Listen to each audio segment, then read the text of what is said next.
नमस्कार, मैं रवीश कुमार। आज मैं आपको एक ऐसी खबर सुनाने जा रहा हूं जिसने सिर्फ उत्तर प्रदेश की राजनीति ही नहीं बल्कि पूरे देश की सोच को हिला दी। वो बुलडोजर जो कभी कानून का सबसे बड़ा हथियार बनकर सामने आया था, वही आज अपने ही मालिक के लिए मुसीबत बन चुका है। और इस बार कोई विपक्षी पार्टी मैदान में नहीं है बल्कि खुद सुप्रीम कोर्ट है। आपने नाम सुना होगा, बुलडोजर बाबा। योगी आदित्यनाथ को यह नाम यूं ही नहीं मिला। पिछले कुछ सालों में जब भी कहीं अवैध निर्माण या कथित अपराधियों पर कार्रवाई होती, बुलडोजर चलता, कैमरे बुलाए जाते, टीवी पर लाइव कवरेज होती और अगले दिन अखबारों में मोटी हेडलाइन छपती, योगी का न्याय, अपराधियों पर चला बुलडोजर। लेकिन धीरे धीरे यह बुलडोजर सिर्फ एक मशीन नहीं रहा, यह सरकार की ताकत, उनकी छवि और उनकी राजनीति का चेहरा बन गया।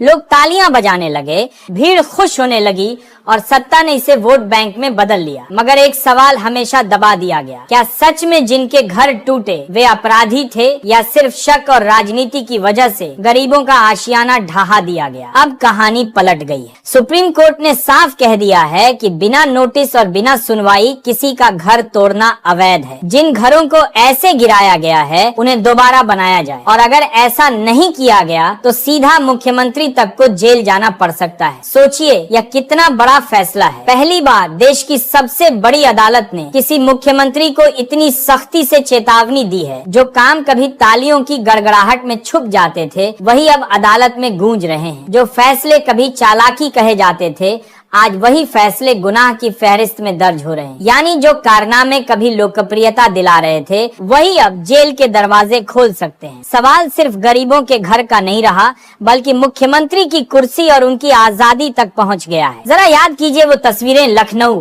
प्रयागराज, वाराणसी, जहां कैमरे लाइव चल रहे थे। टीवी एंकर उत्साह से कह रहे थे, देखिए अपराधियों का अंत। लेकिन कैमरे के पीछे क्या था? गरीब बच्चों की चीखें, बुजुर्गों की आंखों में आंसू और उन परिवारों का दर्द जिनका सालों पुराना घर पलक झपकते ही मलबा बन गया। उस वक्त मीडिया ने कहा यह न्याय है, लेकिन आज सुप्रीम कोर्ट कह रहा है यह अन्याय था।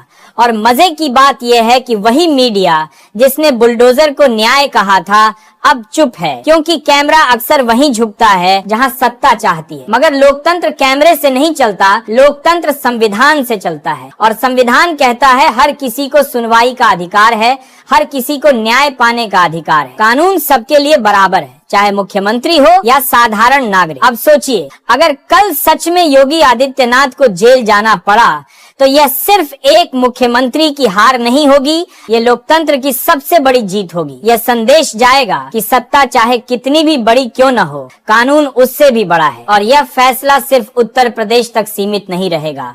अगर कल महाराष्ट्र, दिल्ली, गुजरात या किसी और राज्य में बुलडोजर चलाने की कोशिश होगी तो लोग कहेंगे रुको, सुप्रीम कोर्ट का आदेश है, पहले नोटिस दो, सुनवाई करो, फिर कार्रवाई करो। यानी बुलडोजर की राजनीति अब सिर्फ एक राज्य की कहानी नहीं रही, यह पूरे देश की मिसाल बन चुकी है। फिर भी असली सवाल यही है, क्या सरकार को यह हक है कि वह बिना सबूत, बिना प्रक्रिया, सिर्फ शक या राजनीति के दबाव में किसी का घर गिरा दे? कौन तय करेगा कि अपराधी कौन है, सरकार, मीडिया या भीड़? सच यही है कि यह फैसला सिर्फ अदालत का होना चाहिए और सुप्रीम कोर्ट ने हमें यही याद दिलाया है। दोस्तों, यह कहानी सिर्फ योगी आदित्यनाथ की नहीं है, यह कहानी हर उस मुख्यमंत्री की है जो सोचता है कि सत्ता में आने के बाद कानून उसके हाथ में है। लेकिन संविधान बार बार यही कहता है, कानून सबके लिए बराबर है। आज वही बुलडोजर जो कभी सत्ता का गर्व था, अब सत्ता के लिए सबसे बड़ा खतरा बन चुका है। और यही लोकतंत्र की खूबसूरती